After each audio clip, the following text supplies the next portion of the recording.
पार्लियामान के अंदर। इसके बाद इखलाकी तौर पर इमरान साहब जो है वो बतौर वज़ीर आज़म उनको किसी किस्म का कोई खिताब नहीं करना चाहिए, क्योंकि इस वक्त उनकी ज़हनी हालत, अगर आज की आप तकरीर सुने तो उन्होंने शिकस्त तो तस्लीम कर ही ली है, लेकिन उसके नतीजे में जो उनकी ज़हनी हालत है, आज का खिताब लग रहा था कि कोई गुंडागर्दी, जिस किस्म की धमकियां, जिस किस्म की बात वो कर रहे थे, इससे साफ जाहिर है कि उनका ज़हनी तवाज़ुन जो है वो ठीक नहीं है।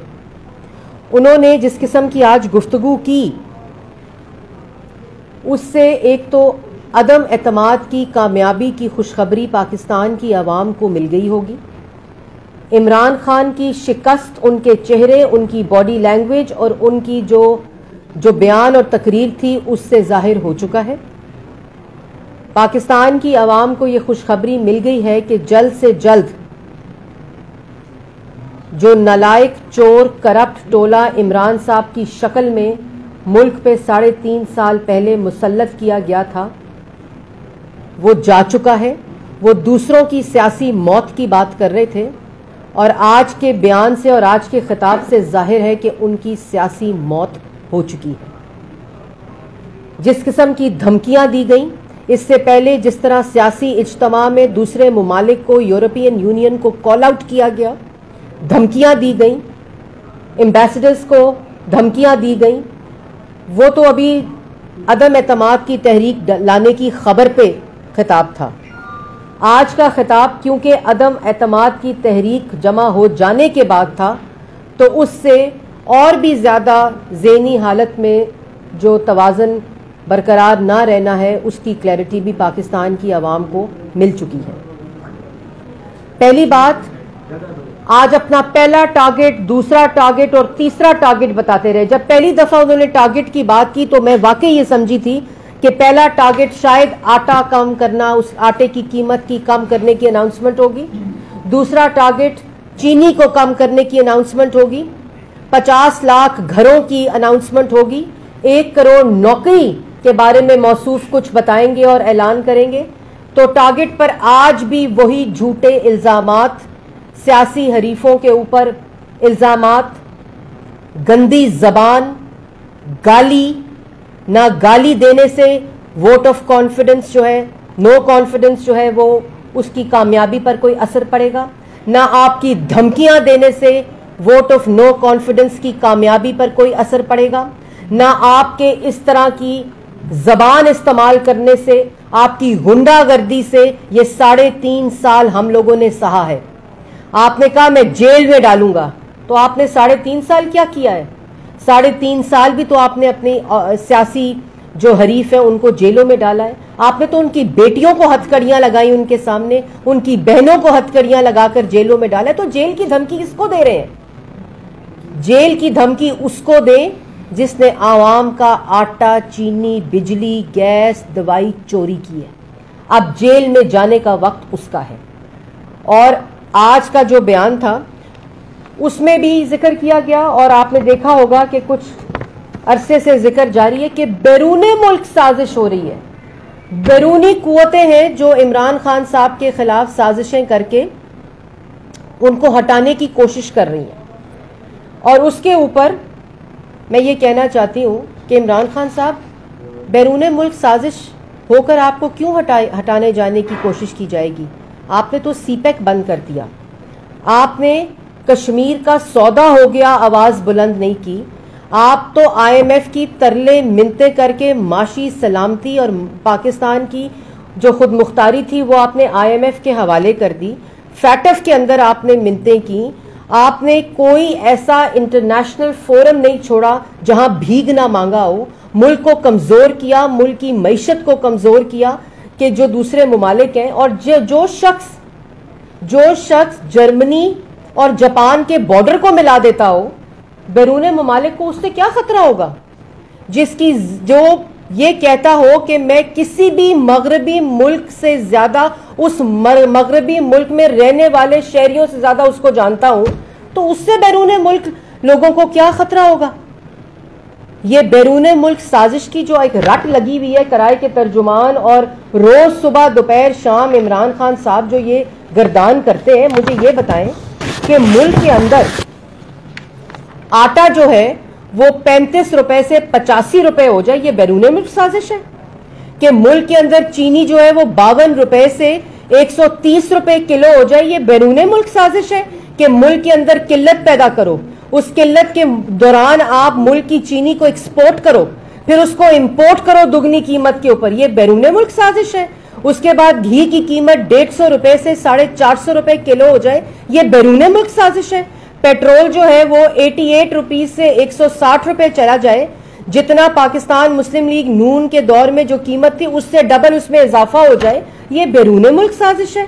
डीजल की कीमत 98 रुपए से 150 रुपए हो जाए, ये बैरून मुल्क साजिश है।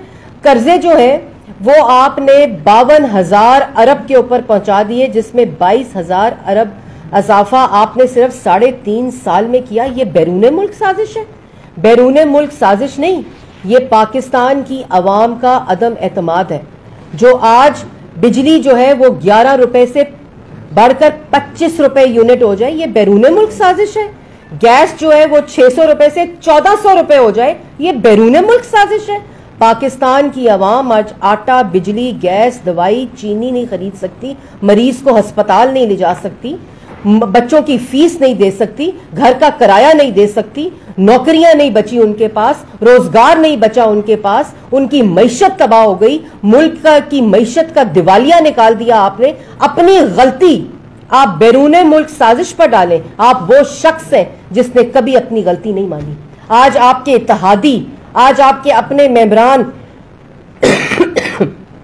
आपका साथ छोड़ रहे हैं, ये बैरून मुल्क साजिश नहीं, ये आपका अमाल नामा है।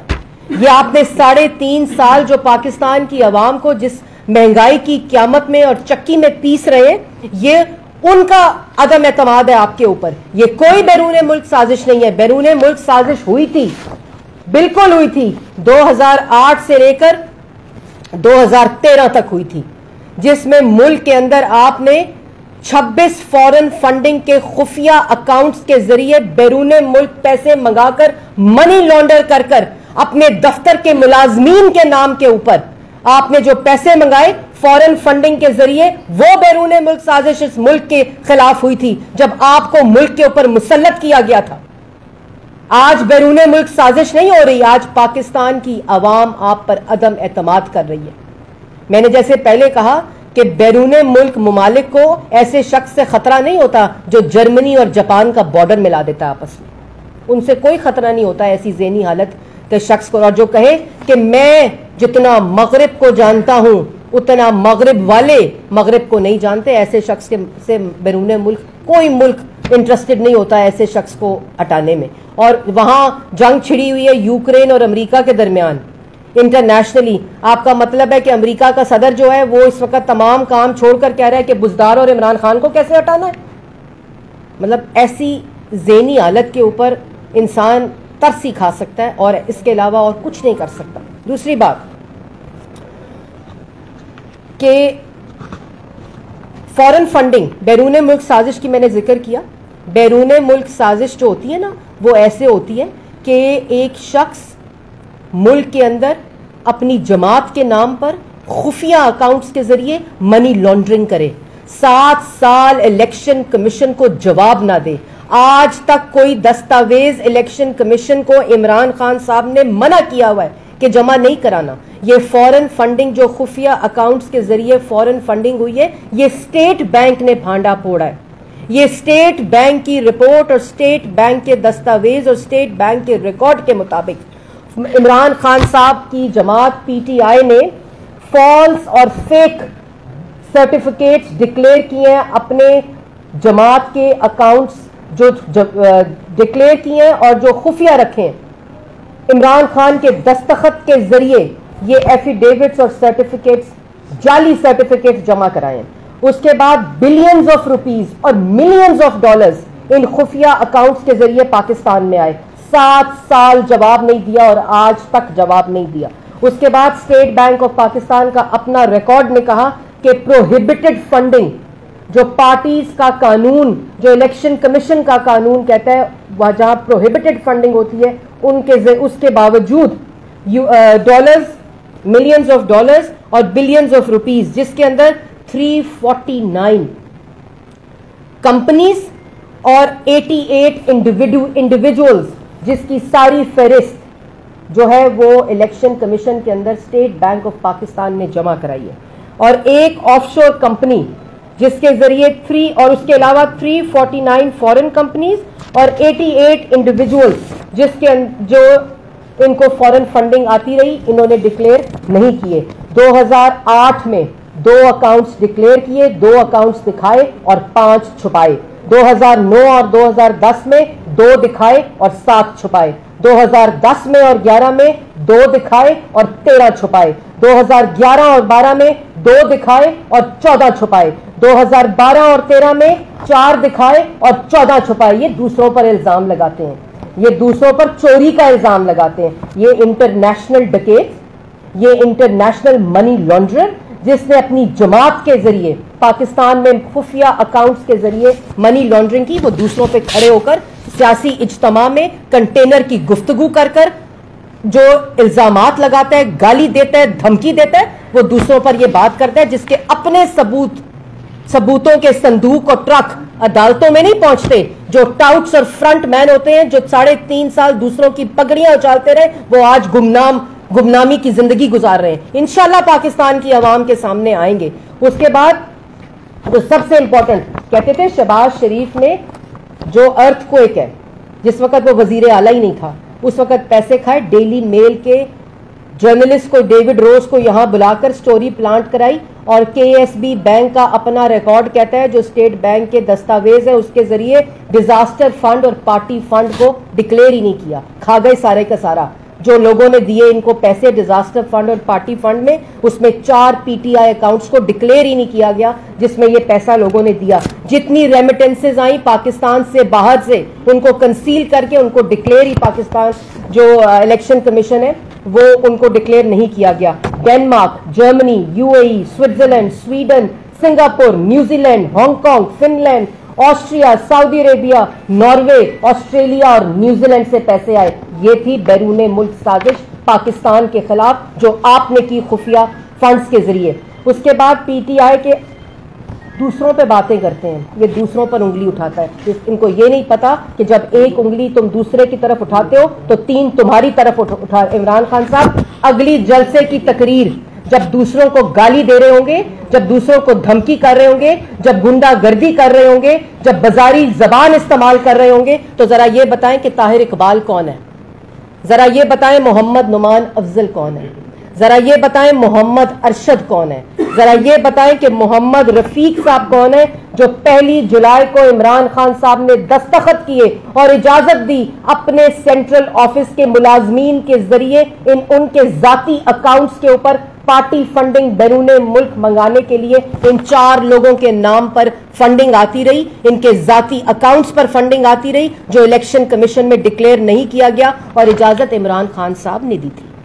बताएं वो कि ये जो 4 नाम हैं, इनके नाम जाती अकाउंट्स पे फंडिंग कहां से आती रही। इन मुमालिक के जो मैंने आपको नाम बताए, ताहिर इकबाल साहब कौन है, मोहम्मद नुमान अफजल साहब इमरान खान साहब कौन है, और मोहम्मद अरशद और मोहम्मद रफीक ये कौन से चपड़ासी हैं जिनके जरिए फॉरेन फंडिंग आती रही इनके जाती अकाउंट्स में, जो आपके अकाउंट्स में जाती रही, आपके जाती अकाउंट्स में जाती रही, मनी लॉन्ड्रिंग होती रही, खुफिया फंडिंग आती रही, जो इलेक्शन कमीशन में डिक्लेयर आपने नहीं की। ये थी बैरूने मुल्क साजिश। बैरूने मुल्क साजिश की बात करते हैं। उसके बाद पीटीआई के अपने ऑफिसेज, जो बैरूने मुल्क ऑफिसेज थे, जिसमें PTI America, PTI Canada, PTI Australia, PTI UK, PTI Finland, PTI Norway, PTI New Zealand, ये इनके अपने अकाउंट्स थे पार्टी के, जिनकी फंडिंग को डिक्लेयर इलेक्शन कमीशन में नहीं किया गया। और उसके बाद बात करते हैं कि बैरूने मुल्क साजिश हो रही है मेरे खिलाफ। आपके खिलाफ पाकिस्तान की आवाम ने अदम एतमाद किया है, आपके अपने एलाइज अदम एतमाद कर रहे हैं, आपके अपने इत्तेहादी, आपके अपने मेंबरान अदम एतमाद कर रहे हैं, क्योंकि जब आवाम जब आवाम जो है वो